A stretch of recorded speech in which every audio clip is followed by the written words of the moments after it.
അതിനേക്കാളും എത്രയോ പ്രധാനപ്പെട്ടാണ് PSC. പക്ഷേ ഇവിടെ ഉള്ള കുഴപ്പം സർക്കാർ അങ്ങ് നേരിട്ട് ആളുകളെ നിയമിക്കുന്നു എന്നുള്ളതാണ്. എന്താണ് യോഗ്യത എന്ന് പറഞ്ഞാൽ പ്രത്യേകിച്ച് യോഗ്യത ഒന്നും വേണ്ട എന്നുള്ളതാണ്. സർക്കാരിൻ്റെ വളരെ ഇഷ്ടക്കാരെയും അല്ലെങ്കിൽ അടുത്ത ആളുകളെയും വലിയ യോഗ്യതയില്ലാത്ത ആളുകളെ ആരെ നിയമിക്കാമെന്നുള്ളൊരു നിലയിലേക്ക് എത്തി. ഇന്ത്യയിൽ ഏറ്റവും കൂടുതൽ PSC അംഗങ്ങളുള്ള സംസ്ഥാനം കേരളമാണ്. ഈ ചെയർമാൻ്റെ ശമ്പളം 2.24 ലക്ഷത്തിൽ നിന്ന് ഏതാണ്ട് 4 ലക്ഷം രൂപയിലേക്ക് ഉയരും. ഒരാൾക്ക് കിട്ടാൻ പോകുന്ന പെൻഷൻ 2.24 ലക്ഷം രൂപ പ്രതിമാസം. ഇത് വലിയ സാമ്പത്തിക ബാധ്യതയാണ് സംസ്ഥാന സർക്കാരിനുണ്ടാക്കുന്നത്. PSC അംഗങ്ങളെ ഏതാണ്ട് കൊച്ചു രാജാക്കന്മാരായിട്ടോ അല്ലെങ്കിൽ പ്രഭുക്കന്മാരായിട്ടാണ് നമ്മൾ കാണുന്നത്.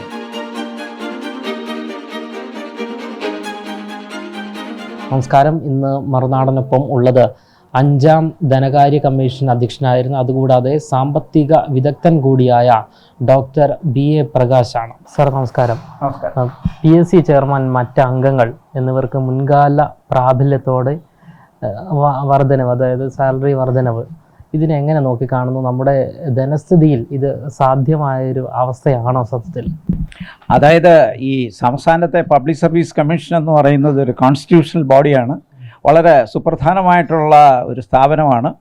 അതായത് സംസ്ഥാനത്തിൻ്റെ വിവിധ പോസ്റ്റുകൾ, ഏതാണ്ട് നമുക്കിപ്പോൾ 5 ലക്ഷത്തോളം ജീവനക്കാരുണ്ട്. അത് വിവിധ കാറ്റഗറി ഉണ്ട്. ക്ലറിക്കൽ ജീവനക്കാരുണ്ട്, ഡോക്ടർമാരുണ്ട്, എഞ്ചിനീയർമാരുണ്ട്, കോളേജ് അധ്യാപകരുണ്ട്, പോലീസ് ഓഫീസേഴ്സുണ്ട്. അങ്ങനെ വിവിധ കാറ്റഗറിയിലുള്ള ഒട്ടനവധി ഉദ്യോഗസ്ഥന്മാരെ സെലക്ട് ചെയ്യുന്ന ഒരു റിക്രൂട്ടിംഗ് ഏജൻസിയാണ് PSC. അതിന് നമ്മുടെ സംസ്ഥാനത്തിൻ്റെ ഭരണത്തിൽ വളരെ പ്രധാനപ്പെട്ട റോളുണ്ട്. അതുകൊണ്ടാണ് അതൊരു കോൺസ്റ്റിറ്റ്യൂഷണൽ സ്ഥാപനമായിട്ട് നിലനിർത്തിയിരിക്കുന്നത്. പക്ഷേ ഇവിടെ ഇപ്പോൾ നമ്മുടെ കേരളത്തിൻ്റെ ഒരു സ്ഥിതി എന്താണെന്ന് പറഞ്ഞാൽ, സാധാരണഗതിയിൽ ഇങ്ങനെ PSC അംഗങ്ങൾ അതുപോലുള്ള ആളുകളെ നിയമിക്കുന്ന അത് ഒരാളെ ഗവൺമെൻറ് നേരിട്ടങ്ങ് നിയമിക്കലല്ല ചെയ്യുന്നത്. ഇപ്പോൾ ഉദാഹരണത്തിന് ഒരു യൂണിവേഴ്സിറ്റി വൈസ് ചാൻസലർ, ഒരു യൂണിവേഴ്സിറ്റി വൈസ് ചാൻസലറുടെ നേരിട്ടങ്ങ് സർക്കാർ അങ്ങ് നിയമിക്കുന്നില്ല. അതിന് ഒരു സെർച്ച് കമ്മിറ്റിയെ തീരുമാനിച്ച് ആ സെർച്ച് കമ്മിറ്റി അതുമായിട്ട് ബന്ധപ്പെട്ട ആളുകളെ കണ്ട് അവരിൽ നിന്ന് അസസ് ചെയ്ത് വേണമെങ്കിൽ ഇൻ്റർവ്യൂ നടത്തി അതെല്ലാം കഴിഞ്ഞതിന് ശേഷമാണ് ഒരു പാനൽ കൊടുക്കുന്നത്.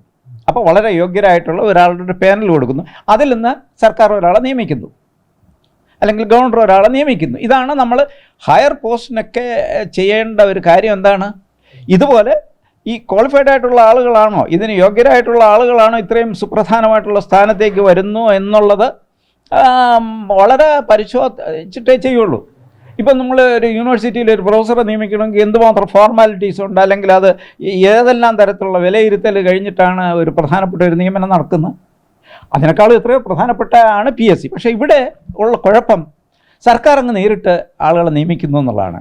മുമ്പൊക്കെ ഈ PSC അംഗങ്ങളെ കുറച്ച് നല്ല ആളുകളെ, അല്ലെങ്കിൽ അതിന് പറ്റാവുന്ന ആളുകളെ, അല്ലെങ്കിൽ വകുപ്പ് മേധാവികളായിട്ട് റിട്ടയർ ചെയ്ത ആളുകൾ, അല്ലെങ്കിൽ യൂണിവേഴ്സിറ്റി പ്രൊഫസേഴ്സ്, അങ്ങനെയുള്ള ടോപ്പ് ലെവലിൽ ഇതിന് ഉള്ള ആളുകളെ നിയമിച്ചുകൊണ്ടിരുന്നു. ഇപ്പോൾ വന്ന് എന്താണെന്നറിയാം, ഈ സർക്കാരിന് നേരിട്ട് നിയമിക്കാമെന്നുള്ളതുകൊണ്ട് സർക്കാരിൻ്റെ വളരെ ഇഷ്ടക്കാരെയും അല്ലെങ്കിൽ അടുത്ത ആളുകളെയും വലിയ യോഗ്യതയില്ലാത്ത ആളുകളെ ആരെ നിയമിക്കാമെന്നുള്ളൊരു നിലയിലേക്ക് എത്തി.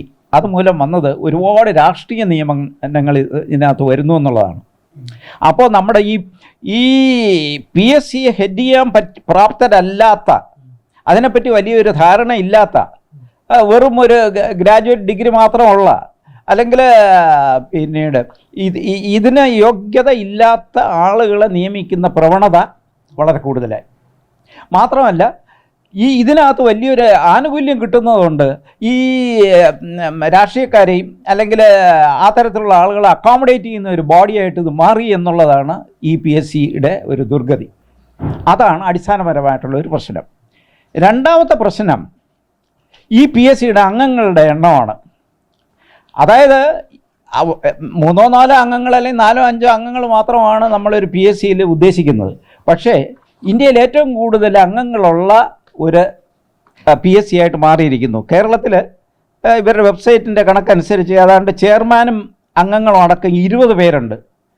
ഇന്ത്യയിൽ ഏറ്റവും കൂടുതൽ PSC അംഗങ്ങളുള്ള സംസ്ഥാനം കേരളമാണ്. അത് കഴിഞ്ഞാൽ വരുന്നത് കർണാടക.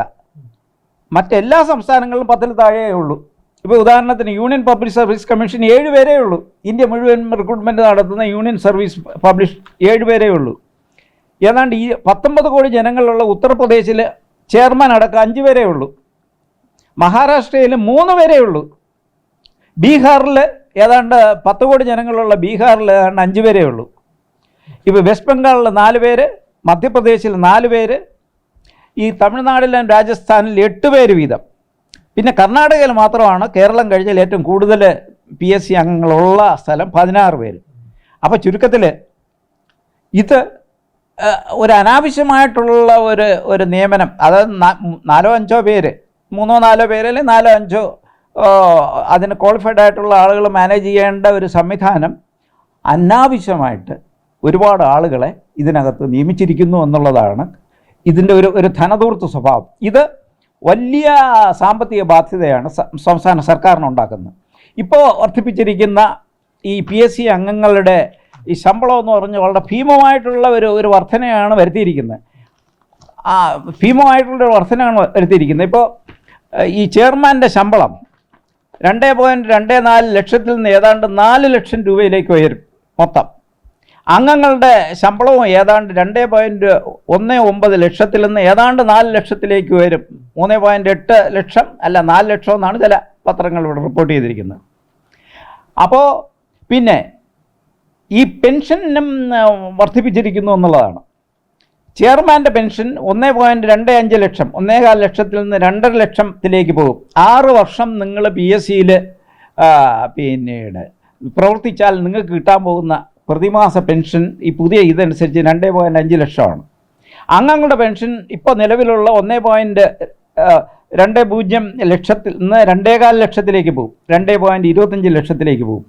ഒന്ന് ആലോചിക്കൂ, നിങ്ങൾ 6 വർഷം പബ്ലിക് സർവീസ് കമ്മീഷനിൽ പ്രവർത്തിക്കുന്ന ഒരാൾക്ക് കിട്ടാൻ പോകുന്ന പെൻഷൻ 2.25 ലക്ഷം രൂപ പ്രതിമാസമാണ് എന്ന് പറഞ്ഞാൽ അതിൻ്റെ ഈ സാധാരണ PSC അംഗങ്ങൾക്ക് 6 വർഷമാണ്. 6 വർഷവും അല്ലെങ്കിൽ 62 വയസ്സാണ്. എന്താണ് യോഗ്യത എന്ന് പറഞ്ഞാൽ പ്രത്യേകിച്ച് യോഗ്യത ഒന്നും വേണ്ട എന്നുള്ളതാണ്. ഇത്രയും, അതായത് നിങ്ങൾ ഇപ്പോൾ ഈ ഏതെങ്കിലും ഒരു സർക്കാർ ആശുപത്രിയിൽ ഡോക്ടർ ആവണമെങ്കിൽ നിങ്ങൾക്ക് വ്യക്തമായിട്ടുള്ള ഒരു മാനദണ്ഡം വേണം. നിങ്ങൾ PWDയുടെ ഒരു എഞ്ചിനീയർ ആവണമെങ്കിലും അതിനും പ്രത്യേക യോഗ്യതയുണ്ട്. കോളേജിലൊരു അധ്യാപകനുണ്ടെങ്കിൽ അതിനും യോഗ്യതയുണ്ട്. അതേസമയത്ത് ഇവരെയൊക്കെ നിയമിക്കുന്ന ബോഡിയായ പബ്ലിക് സർവീസ് കമ്മീഷൻ്റെ അംഗത്തിൻ്റെ യോഗ്യതയ്ക്ക് വ്യക്തമായ ഒരു മാനദണ്ഡം അല്ലെങ്കിൽ എന്താണെന്ന് നിശ്ചയിച്ചിട്ടില്ല. ഇതാണ് നമ്മുടെ കേരള പബ്ലിക് സർവീസ് കമ്മീഷൻ്റെ ഏറ്റവും വലിയ വീഴ്ചയായിട്ടുള്ളൊരു കാര്യം. ഇപ്പോൾ നേരത്തെ ഇവർ ചോദിച്ചിരിക്കുന്നത് 2016 മുതൽ മുൻകാല പ്രാബല്യത്തോടുകൂടി നടപ്പിലാക്കണമെന്നാണ് PSC ആവശ്യപ്പെട്ടിരിക്കുന്നത്. അങ്ങനെയാണെങ്കിൽ ഏതാണ്ട് വേണ്ടത് 35 കോടി രൂപയാണ് മുൻകാല ഇതായിട്ട് വേണ്ടത്. പക്ഷേ ഇപ്പോൾ മുൻകാല പ്രാബല്യം ഇല്ലാതെ നടപ്പിലാക്കിയാൽ ഏതാണ്ട് 4 കോടി രൂപയുടെ അധിക ബാധ്യത ഇതുമൂലം ഉണ്ടാവുമെന്നുള്ളതാണ്. ഇതിലെ ഏറ്റവും PSCയിലെ വേറൊരു വലിയ നമുക്ക് ഒരിക്കലും അംഗീകരിക്കാൻ കഴിയാത്ത ഒരു കാര്യം അതിൽ കൊടുക്കുന്ന പെൻഷൻ ആനുകൂല്യങ്ങളാണ്. സാധാരണ നമ്മുടെ സർക്കാർ സർവീസിൽ നിങ്ങൾ സർവീസ് നടത്തിയ 10 വർഷം ഉണ്ടെങ്കിൽ മാത്രമേ നമുക്കൊരു മിനിമം പെൻഷൻ കിട്ടുകയുള്ളൂ. പിന്നെ മന്ത്രിമാരുടെ സ്റ്റാഫിന് 2 വർഷം കഴിയുമ്പോൾ ഒരു മിനിമം പെൻഷൻ ആഗോളം ലൈഫ് ലാങ് കൊടുക്കുന്ന ഒരു വളരെ മോശപ്പെട്ട രീതി നമ്മുടെ നാട്ടിലുണ്ട്. എന്നാൽ ഈ PSC അംഗങ്ങളുടെ കാര്യം നോക്കൂ. 1 വർഷം നിങ്ങൾ PSC അംഗമായിരുന്നാൽ ശമ്പളത്തിൻ്റെ 7.5% അടിസ്ഥാന പെൻഷൻ നിങ്ങൾക്ക് കിട്ടും. എത്രയാണ് നിങ്ങൾ മൊത്തം ശമ്പളം? തുടർന്നുള്ള ഓരോ വർഷവും 7.5% വീതം പെൻഷൻ തുക ഇങ്ങനെ വർദ്ധിച്ചുകൊണ്ടിരിക്കും. 6 വർഷം അംഗമായിട്ടുള്ള ഒരാൾക്ക് ശമ്പളത്തിൻ്റെ 45% തുക അടിസ്ഥാന പെൻഷനായിട്ട് ലഭിക്കും. ഒന്ന് ആലോചിക്കൂ. 6 വർഷം നിങ്ങൾ പെൻഷനായിരുന്നാൽ ഏതാണ്ട് നിങ്ങളുടെ ശമ്പളത്തിൻ്റെ പകുതിയോളം പെൻഷനായി ലഭിക്കും. ഈ പെൻഷൻ ഏതാണ്ട് 2 ലക്ഷത്തിന് മുകളിൽ പ്രതിമാസ പെൻഷനായിട്ട് ലഭിക്കുമെന്നാണ് ഒരാൾക്ക് കിട്ടുന്നത് പെൻഷൻ. ഇപ്പോഴുള്ള ഇതനുസരിച്ച് 2 ലക്ഷത്തിലധികം രൂപ 6 വർഷം അവിടെ പ്രവർത്തിച്ചാൽ കിട്ടും. അപ്പോൾ ഇതൊന്ന് ആലോചിച്ച് നോക്കൂ, എന്ത് ഒരു അക്രമമാണ്. അതായത് ലോകത്ത് അല്ല, നമ്മുടെ ഇന്ത്യയിലെ ഒരിടത്തും ഇങ്ങനെ ഒരു 6 വർഷം ജോലി ചെയ്ത ഒരാൾക്ക് അല്ലെങ്കിൽ പ്രവർത്തിച്ച ഒരാൾക്ക് ഇത്രയും ഭീമമായിട്ട് പെൻഷൻ ജീവിതകാലം കൊടുക്കുന്ന ഒരു സംവിധാനമില്ല. ഇതിന് പുറമെ MLA-മാർക്ക് കൊടുക്കുന്ന പരിധിയില്ലാത്ത മെഡിക്കൽ റീഇംബേഴ്സ്മെൻറ്റ്, ബാക്കിയുള്ള ആനുകൂല്യങ്ങളും പെൻഷൻ ആനുകൂല്യങ്ങളും ഉണ്ട്. എന്ന് പറഞ്ഞു കഴിഞ്ഞാൽ ഈ PSC അംഗങ്ങളെ ഏതാണ്ട് കൊച്ചു രാജാക്കന്മാരായിട്ടോ അല്ലെങ്കിൽ പ്രഭുക്കന്മാരായിട്ടാണ് നമ്മൾ കാണുന്നത്. പണ്ട് നമ്മുടെ രാജ്യത്ത് രാജാക്കന്മാരും പ്രഭുക്കന്മാരും ഉണ്ടായിരുന്നു. ഈ ട്രഷറിയിലുള്ള പണം മുഴുവൻ അവരെ തന്നെ അവരുടെ ആഡംബരത്തിനും ദൂർത്തിനും ചിലവാക്കുന്ന ഒരു രീതിയാണ് ഉണ്ടായിരുന്നത്. രാജാവിനെ ആർക്കും ചോദ്യം ചെയ്യാനൊക്കില്ലല്ലോ, രാജാവ് പറയുന്നത് തന്നെ അതല്ല. അപ്പോൾ രാജാവിൻ്റെ ശിങ്കിടികൾ പ്രഭുക്കന്മാരുടെ ആഡംബരത്തിന് വേണ്ടി ജനങ്ങളുടെ നികുതി പണം ചിലവാക്കുന്ന ഒരു ഈ രീതിയായിരുന്നു പണ്ട് നമ്മുടെ നാട്ടിലുണ്ടായിരുന്നത്. അതിന് സമാനമായിട്ടുള്ള രീതിയിലാണ് ഇപ്പോൾ നമ്മൾ നടക്കുന്നത്. ഇവിടെ കമ്മ്യൂണിസ്റ്റ് ഗവൺമെൻറ് എന്നാണ് പറയുന്നത്. ഇതാണോ കമ്മ്യൂണിസം? അതായത് കേരളത്തിലെ ഏതാണ്ടുള്ള കുടുംബങ്ങളിൽ ഏതാണ്ട് 44% BPL കാറ്റഗറിയാണെന്ന് നമ്മൾ മനസ്സിലാക്കണം.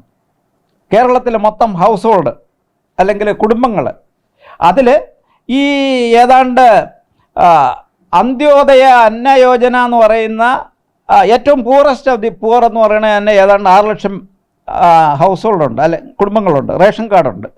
പിന്നെ പ്രയോറിറ്റി ഹൗസ് ഹോൾഡ് എന്ന് പറയുന്നത് ഏതാണ്ട് 36 ലക്ഷം പേരുണ്ട്.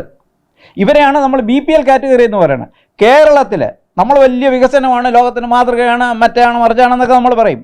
കേരളത്തിലെ മൊത്തം റേഷൻ കാർഡിൽ ഏതാണ്ട് 44% BPL റേഷൻ കാർഡുള്ള ഒരു നാട്ടിലാണ് നമ്മൾ ഈ തരത്തിലുള്ള, അതായത് 6 വർഷം പിന്നീട് PSC അംഗമായിരിക്കുന്നവർക്ക് ഏതാണ്ട് പിന്നീട് 2 ലക്ഷത്തിലധികം രൂപ പെൻഷൻ കൊടുക്കുന്ന പിന്നീട് വളരെ വിചിത്രമായ പിന്നീട് ഒരു പരിപാടി നടത്തുന്നു. ഇത് ഒരു രാജാവ് ഭരിക്കുന്ന ഒരു നാട്ടിലല്ലാതെ വേറെ ഒരിടത്തും ഇല്ലാത്തൊരു കാര്യമാണ്. ഇതാണ് വലിയ വിപ്ലവം എന്നും പറഞ്ഞുകൊണ്ടാണ് നമ്മുടെ ഇവിടുത്തെ ഈ സർക്കാർ പിന്നെ ഒരു സർക്കാർ വന്ന് അടുത്ത സർക്കാർ, അങ്ങനെ ചുരുക്കത്തിൽ ഈ PSC അംഗവും PSCയുടെ അംഗങ്ങളുടെ പെൻഷനും എന്നൊക്കെ പറയുന്നത് സംസ്ഥാനത്തെ വലിയൊരു ധനധൂർത്താണ്. അല്ലെങ്കിൽ ഈ ജനങ്ങളുടെ നികുതി പണം അല്ലെങ്കിൽ കടമാ പണം, ഈ പണമെല്ലാം എങ്ങനെയെങ്കിലും പിന്നീട് നശിപ്പിക്കാം എന്ന് ചിന്താഗതിയുള്ള പിന്നീട് സാമൂഹ്യ വിരുദ്ധർക്കല്ലാതെ ഈ തരത്തിലുള്ള ഒരു സംവിധാനത്തെ ആർക്കും അംഗീകരിക്കാൻ കഴിയില്ല എന്നുള്ളതാണ്. അത്രയും മോശമായിട്ടുള്ള ഒരു സിറ്റുവേഷനാണ് നിലനിൽക്കുന്നത്. ഇന്നത്തെ കേരളത്തിൻ്റെ ധനസ്ഥിതി എന്താണ്? കേരളം ഇതുവരെ കാണാത്ത കടക്കെണിയിലാണ് നമ്മളിപ്പോൾ. സെക്രട്ടേറിയറ്റിൻ്റെ മുമ്പിൽ ആശാ വർക്കേഴ്സ് അവിടെ സമരം ചെയ്തുകൊണ്ടിരിക്കുന്നു. അവർക്ക് 7000 രൂപ പ്രതിമാസം കൊടുക്കാനായിട്ടുള്ള പൈസ ഇല്ല. നിങ്ങൾ ആശുപത്രി ചെന്ന് കഴിഞ്ഞാൽ നിങ്ങളുടെ അവിടെ ആശുപത്രിയിൽ മരുന്നോ അല്ലെങ്കിൽ ഉപകരണമോ ഒന്നുമില്ല, അവിടെ അത് മേടിക്കാൻ കാശില്ല. അതായത് കേന്ദ്ര സർക്കാരിൻ്റെ CSS അതിന് സംസ്ഥാനത്തിൻ്റെ ഷെയർ കൊടുക്കാൻ പണമില്ലാത്തതുകൊണ്ട് അത് മുഴുവനും നിലച്ചു നിൽക്കുന്നു. സർക്കാർ തന്നെ ധനമന്ത്രി പറയുന്നു ഞങ്ങൾ ഉണ്ടാക്കിയിരിക്കുന്ന ഈ വർഷത്തെ പ്ലാൻ എല്ലാം പകുതിയായിട്ട് വെട്ടിക്കുറച്ചിരിക്കുന്നു എന്ന് പറയുന്നു. അപ്പോൾ നോക്കൂ എൻ്റെ സംസ്ഥാനത്തിൻ്റെ ധനപ്രതിസന്ധിയുടെ സ്ഥിതി.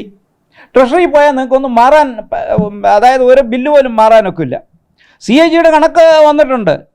ഈ 2023-24 വർഷം സംസ്ഥാനം എടുത്തിരിക്കുന്ന മൊത്തം കടം ഏതാണ്ട് 1 ലക്ഷം കോടി രൂപയാണ്. 1 ലക്ഷം കോടി രൂപയാണ്.